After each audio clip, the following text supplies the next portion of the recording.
श्री नृसिंह सरस्वती चरित्र अध्याय 10 मंदमती ब्राह्मण मुलास वरदान। परळी वैजनाथून फिरत फिरत श्री गुरु कृष्णा नदीच्या भिल्लवडी गावात आले। त्या ठिकाणी भुवनेश्वरी मातेचे पुरातन मंदिर आहे। तेथील पश्चिमेकडील तीरावर एका औदुंबर वृक्षाखाली राहून श्री गुरु अनुष्ठान करू लागले।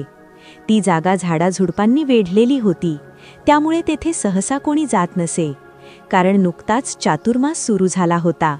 त्यांना आवश्यक असलेली शांती स्वस्थता तेथे लाभणार होती।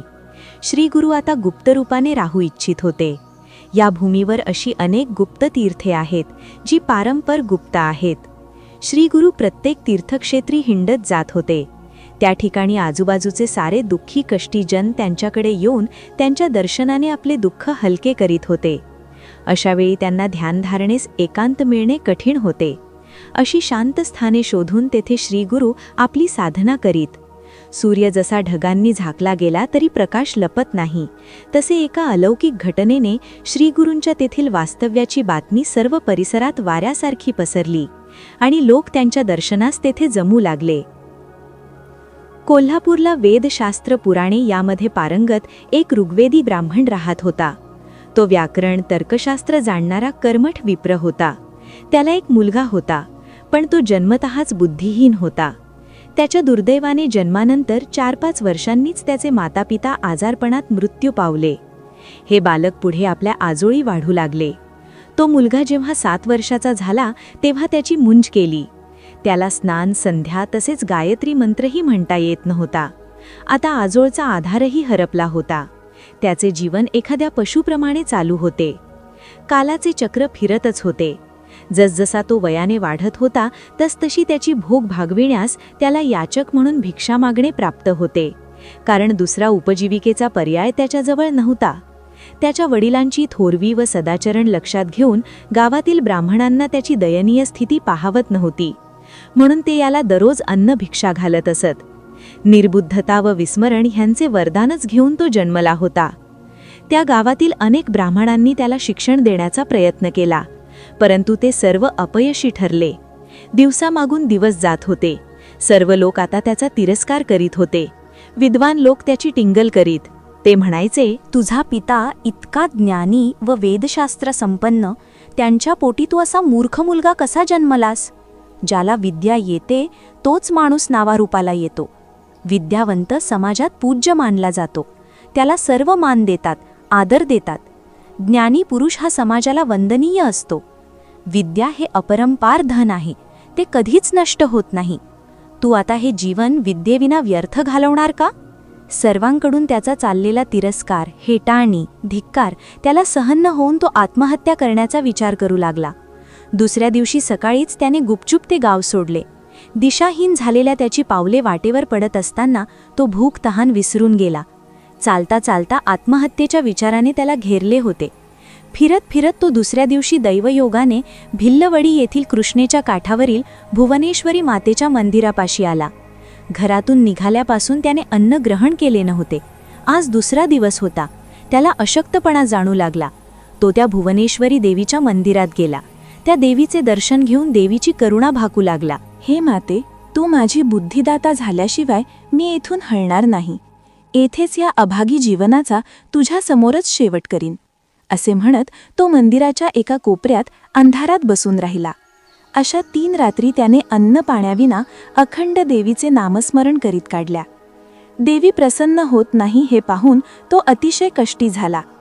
मनातून आपण महापापी आहोत असे समजून तो स्वतःचाच तिरस्कार करू लागला।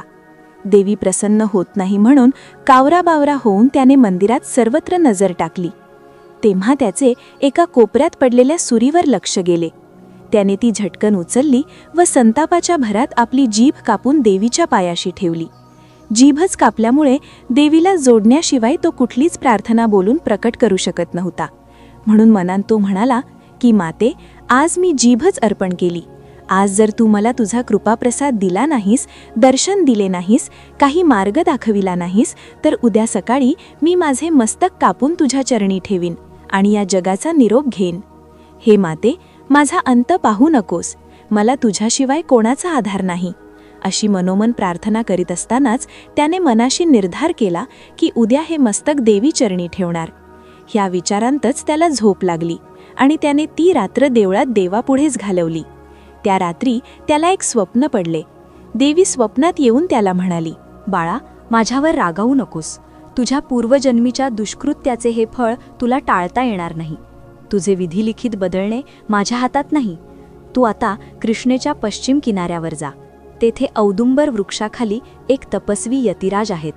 त्यांच्याकडे जाऊन नतमस्तक हो. ते साक्षात शिवस्वरूप आहेत. ते नुसत्या दृष्टिक्षेपाने तुझे भवितव्य बदलू शकतील. त्यांना निष्ठेने शरण जा.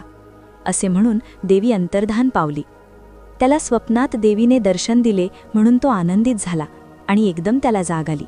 तो लागलीच उठून बसला. रात्रीचे ते स्वप्न परत आठवू लागला. देवीने सांगितलेल्या ठिकाणी जाण्यासाठी तो देवीला परत एकदा वंदन करून निघाला. सूर्य नुकताच क्षितिजावर दिसत होता. सकाळच्या थंड हवेने त्याला प्रसन्नता वाटली. तो नदीकाठच्या त्या औदुंबर वृक्षाजवळ गेला. समोरच त्याला श्रीगुरू ध्यानस्थ बसलेले दिसले. तो धावतच त्यांच्याजवळ गेला आणि गुरुचरणावर त्याने मस्तक ठेवले. तोंडात जीभ नसल्यामुळे तो बोलू शकत नव्हता, पण मनातील भावना उचंबळून आल्या. त्याच्या नेत्रांतून वाहणाऱ्या अश्रुधारा श्रीगुरूंच्या चरणी पडल्या. श्रीगुरूंनी डोळे उघडले. तू कोण? कशासाठी सकाळीच येथे आलास? ह्या त्यांच्या प्रश्नाला तो उत्तरे देऊ शकत नव्हता. म्हणून त्याने तोंड उघडून दाखविले. तेव्हा श्रीगुरूंना त्याच्याबद्दल सहानुभूती वाटली. श्रीगुरूंनी स्वतःच्या हाताने त्याला उठविला व त्याच्या मस्तकावर आपला सिद्ध वरद हस्त ठेवला व त्याच्या पाठीवरून हात फिरवला. श्रीगुरूंचा स्पर्श होताच त्याच्या मुखातील जीभ पूर्ववत असल्याची त्याला जाणीव झाली. तेव्हा त्याला अतिशय आनंद झाला. तो बोलू शकत होता. त्याने आपली सर्व कथा श्रीगुरूंना निवेदन केली. त्याची ती ओतप्रोत दुःखाने भरलेली कर्मकथा ऐकून त्या परम दयाळू श्रीगुरूंचे अंतःकरण कळवळले. श्रीगुरू त्याला म्हणाले, बाळा, इकडे ये. तुला ज्ञान पाहिजे ना, बुद्धी पाहिजे ना, मी देतो. असे म्हणून त्यांनी परत एकदा त्यांचा वरदहस्त त्याच्या मस्तकावर ठेवला. क्षणात तो ज्ञानी झाला. आपण ज्ञानी झाल्याच्या अत्यानंदाने त्याने श्रीगुरूंवर स्तुतिसुमनांचा वर्षाव केला. त्यांना विनम्रपणे वंदन केले. जसा मानस सरोवरात एखादा कावळा गेला तर त्याचा राजहंस होतो, तसे या ब्राह्मणाच्या मुलाचे रूपांतर विद्वानान झाले. त्या नदीवर स्नानार्थ आलेल्या लोकांना हे सर्व समजले. तो जेव्हा तिथून निघाला तेव्हा सर्वांनी त्याला थांबवून सर्व घडलेली कथा त्याचेकडून विचारून घेतली. जेव्हा हा 10-12 वर्षाचा मुलगा शुद्ध स्वरात वेद म्हणाला तेव्हा त्या सर्वांना आश्चर्याचा धक्काच बसला. ते सर्वजण श्रीगुरूंच्या दर्शनाला धावले. ही सर्व बातमी आजूबाजूच्या गावांत पसरली आणि लोकांची रीघ दर्शनास येऊ लागली. त्या सर्वांना वंदन करून तो आपल्या गावी गेला.